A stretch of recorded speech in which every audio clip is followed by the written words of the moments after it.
In today's video, I'm going to teach you how to take Cornell notes in Obsidian. By the end, you'll have a reusable template that drops the Cornell layout into any note so you can focus on learning, not formatting. We'll set up a template, save it in the right place, and use a quick command to insert it whenever you need it.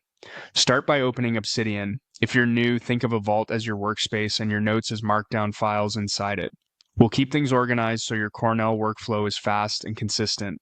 Create a dedicated folder and name it Templates. This is where you'll store reusable note structures. Keeping templates in their own folder makes them easy to find and prevents them from getting mixed in with your lecture notes or research. You can place this folder at the root of your vault or inside a systems or admin area, whichever fits your setup. Inside that templates folder, make a new note and name it cornellnote.md. Use a clear, memorable name so it's easy to spot later.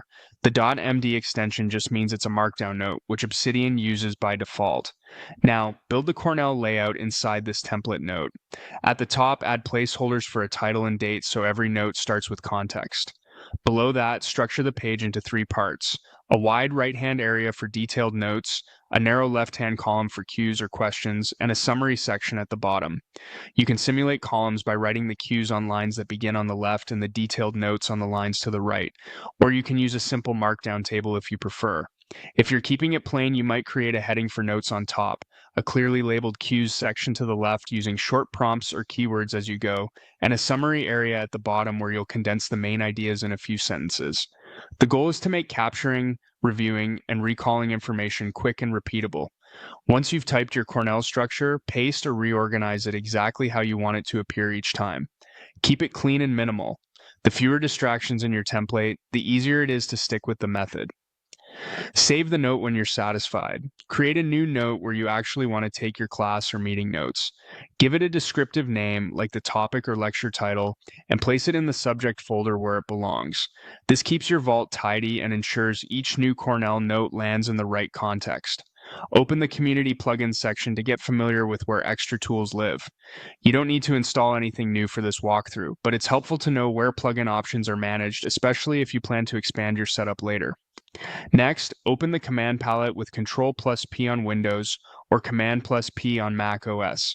This is the quickest way to run commands in Obsidian without hunting through menus. You'll use it often once your muscle memory kicks in.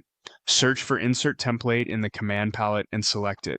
This tells Obsidian you want to pull a saved template into the current note. If multiple templates appear, you'll choose the one you just created. When the list of templates appears, click Cornell Note. Instantly, your new note is populated with the Cornell structure you built. Now you can start taking notes. Jot main ideas and detailed points in the right-hand area, capture prompts, questions, and keywords in the left-hand cues column, and finish with a brief summary at the bottom to reinforce what you learned. During review, cover the notes side and quiz yourself using the cues.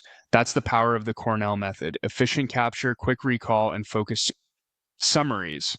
That's it. You opened Obsidian, set up a templates folder, created a cornellnote.md template, built the layout, started a fresh note, and inserted your template with a simple command. Save this workflow, reuse it for every session, and you'll build a consistent, high-value knowledge library with minimal friction.